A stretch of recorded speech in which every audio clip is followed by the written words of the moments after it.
Ay, isang magandang umaga po sa atin lahat mga kapatid. So may gagawin na naman tayong TV. Ang brand nito ay Astro na 18 inches.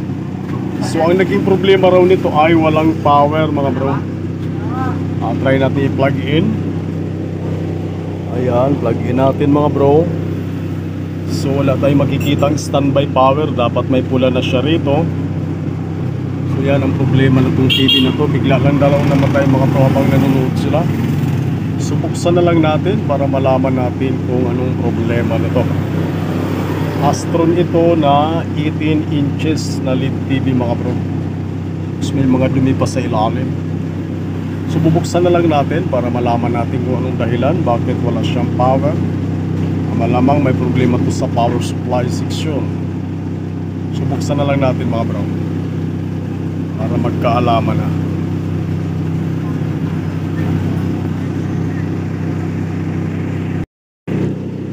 So tuloy natin mga bro. So nabuksan na natin to. Ito na yung kanyang power supply. Pumutok pala mga bro. May nakita tayo pumutok na resistor. Pag pumutok itong resistor, sure ball itong regulator niya. Shorted to sigurado mga bro.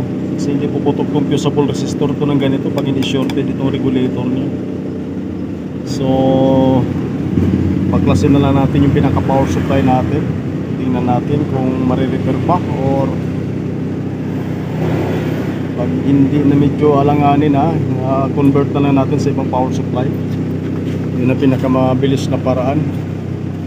Sumabog talaga. Malamang yung oscillator IC nito si Backlin. Kaya try natin i-repair. Titingnan natin kung kakayanin pa siya. Medyo malala yung power supply. Na ito nasumbrad sa gamit or baka natulugan na magdamag kaya pumutok, hindi kinaya yung init. So baklasin na lang natin mga bro.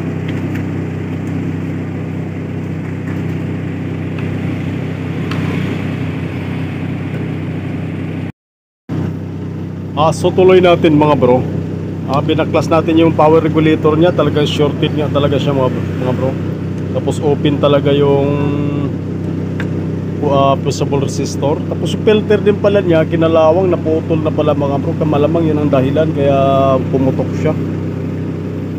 Kaya try nating palitan muna itong dalawa. Titingnan natin kung hindi ba nadama yung oscillator IC niya. Kung nadama yung oscillator IC, convert na lang natin. Pero try muna nating palitan yung dalawang ring parts na yan, yung regulator at saka yung fusible resistor. Titingnan natin kung magkaroon na siya ng secondary volts na 12 volts. So hanapan muna natin mga bro. Hindi pala, pumutok pala, kaya pala siya na pumutok yung pinaka filter niya. So hanapan muna natin. Titingnan natin kung magkaroon siyang power.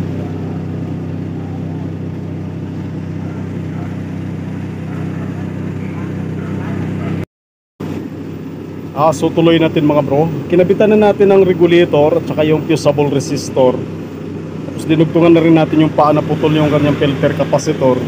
Kailang wala pa rin output. At tinamaan talaga yung oscillator IC niya ito mga bro. So ang magandang paraan nito kasi nagmamadali din yung may-ari. I-convert na lang natin para makuha niya na kaagad to. Para matapos kaagad. Kasi pag tinamaan itong oscillator IC, medyo mahirap mga bro, wala rin tayong available. Meron tayong available dyan, pang convert na lang para mas madali natin magawa.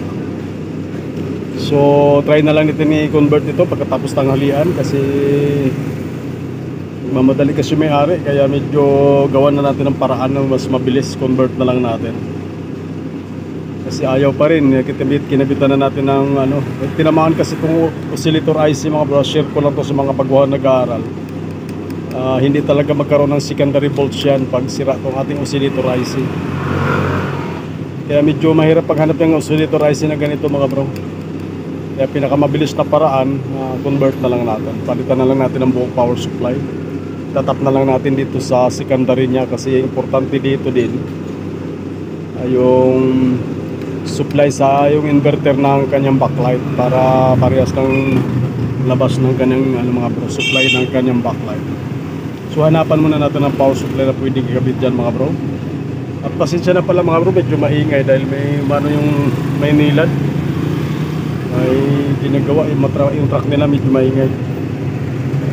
So update na lang ulit mamaya mga bro. I-convert lang natin. Titingnan natin kung gagana ba ito. Kung wala bang problema yung kanyang motherboard para magkaalaman.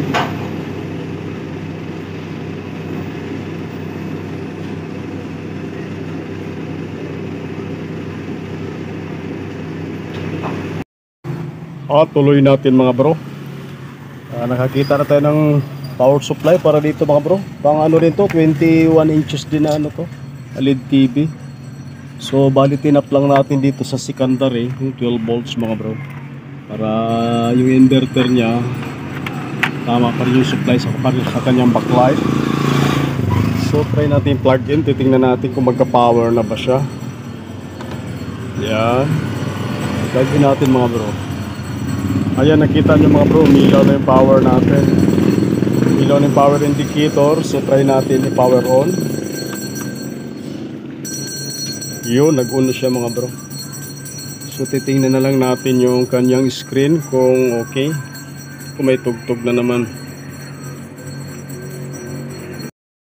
Ito na mga bro, tingnan natin yung screen kung okay ba siya. Okay, plug in natin. Yan, power on tayo. Tigas din pala pindutan nito. Yun, nag-on na siya. Ayun lang, maraming guhit na pala tong screen ng TV niya mga bro. So wala na tayong magagawa pag ganyan sa screen na ang problema niyan. Paalam na lang natin sa may-ari, baka dati na talaga to. So try natin pala lagyan ng signal, DVD plus o kaya DVD player, para makita na natin yung kabuuan ng picture niya. May guhit. Sa tingin ko dati pa yan nag-guhit mga bro. Bago nasira to, malamang may guhit na talaga siya. So lagyan lang natin ng video para makita natin yung kabuuan ng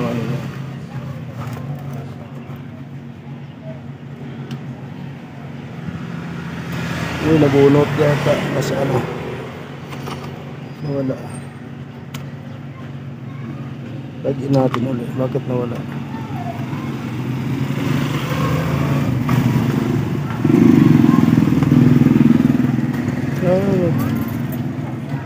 Maluwag yata yung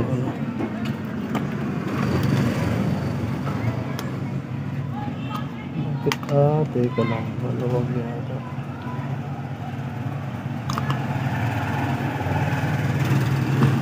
Maluwag yung saksakan. Saglit lang mga bro, nagluluko yung saksakan niya pala. So ito na mga bro, pinalitan din natin ng plug saksakan pala dahil nagluko yung saksakan, may putol din pala. Kaya pala naman namatay kanina. Yan, plug in and out, power on natin. Yan, nag power on na siya. Yan, ganyan kadami yung guhit niya mga bro. Yun hindi natin maalis yan mga bro.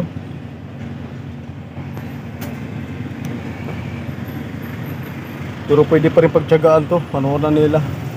Sigurado ako dati na itong mga guhit-guhit na to sa screen ng tama na yan mga bro.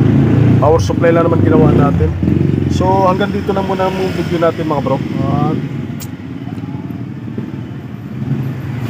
At salamat sa inyong palagi panunood mga bro sa ating na-upload na video. Magandang hapon po sa ating lahat. May tugtog kasi.